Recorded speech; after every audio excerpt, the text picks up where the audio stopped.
Good morning, and welcome to the weekend unboxing here on Gaming with ADHD. Now, basically, back when I started my channel, I did a review of a game. It's a Wonderful World, which is a science fiction sort of future uh, drafting game about rebuilding your nation after an apocalypse. And last year 2021, they released a two-player version. Actually, it's a one or two-player version called It's a Wonderful Kingdom. Well, I should clarify, they did it on Kickstarter, and it recently showed up on the shelves of my local retailer.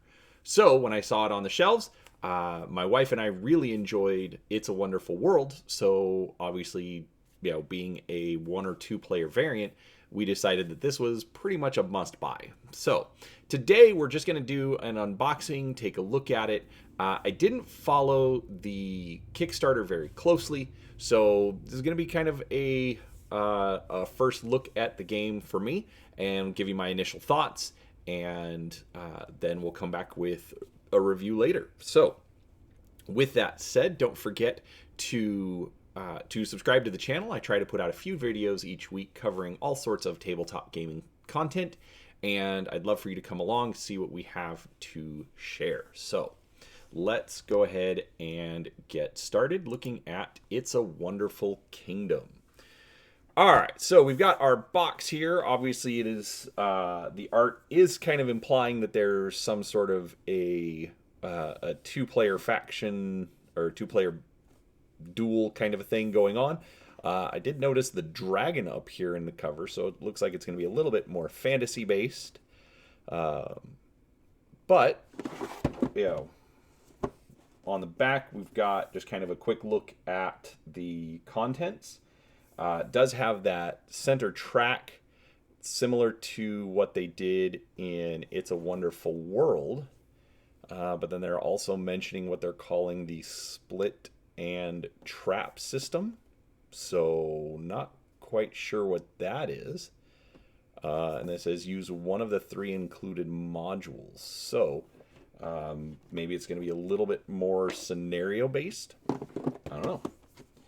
But this is for 1 to 2 players. Should play in about 45 minutes. Actually, we'll just set the box there. All right, so we've got our rule book. 12 pages.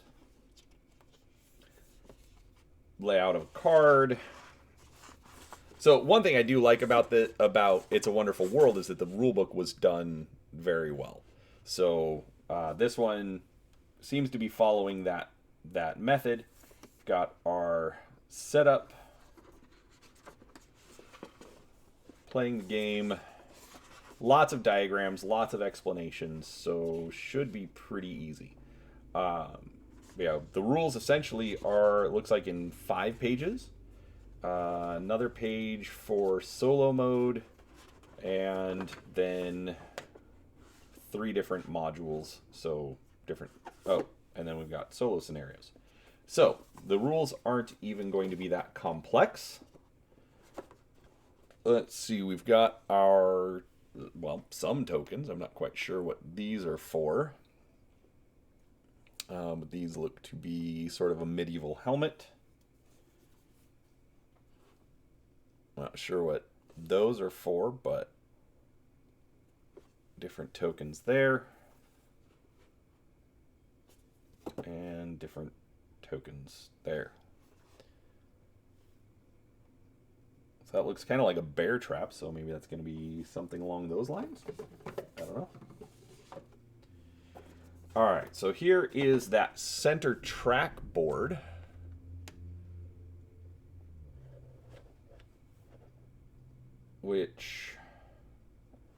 So you're going to have different colors for your resources. So blue, yellow, purple, and I'm guessing probably gray.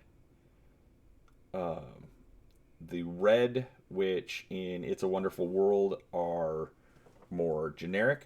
Oh, the helmet. Okay, so in It's a Wonderful World, they had the generals and the financiers, so this is probably going to be something similar. Basically, it's another type of resource and reward can give both points and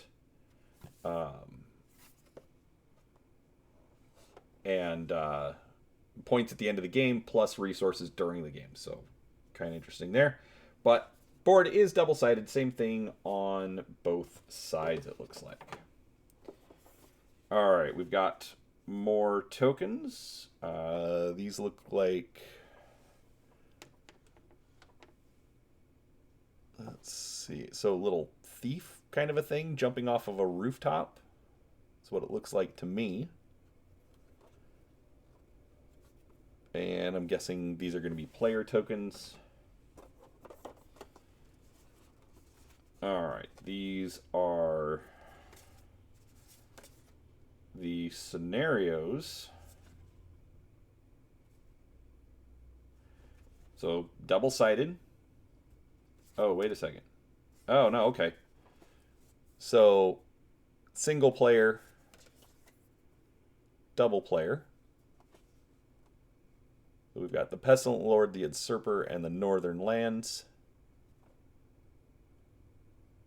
So probably, just have to be the first one to complete all the different options. Okay, I like that. All right, now this is nice that they included this. This actually didn't show up until the expansion for It's a Wonderful World. But instead of giving you a scoring pad, they give you this laminated board with all the option for scoring on it. So very nice, like that. Dry erase marker.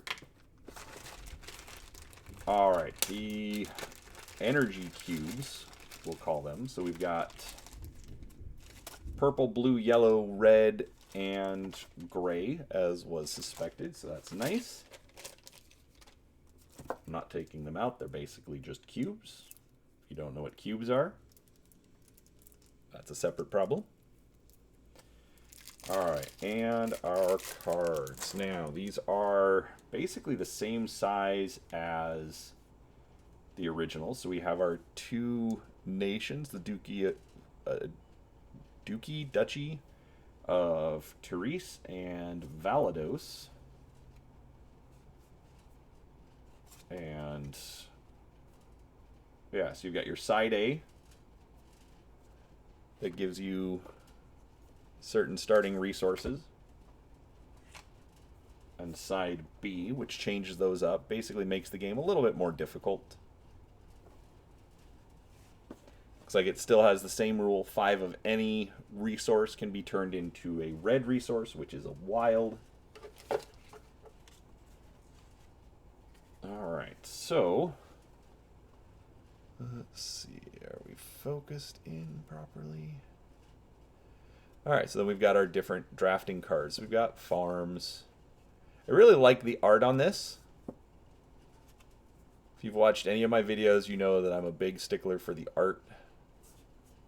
Very much captures the tone and the flavor. Nice little fantasy world. Exploration.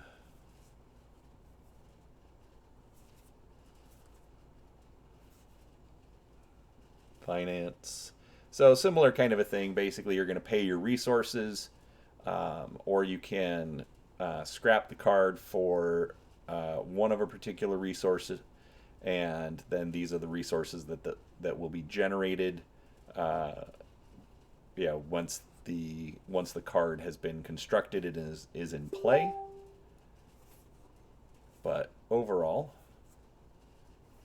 good looking art.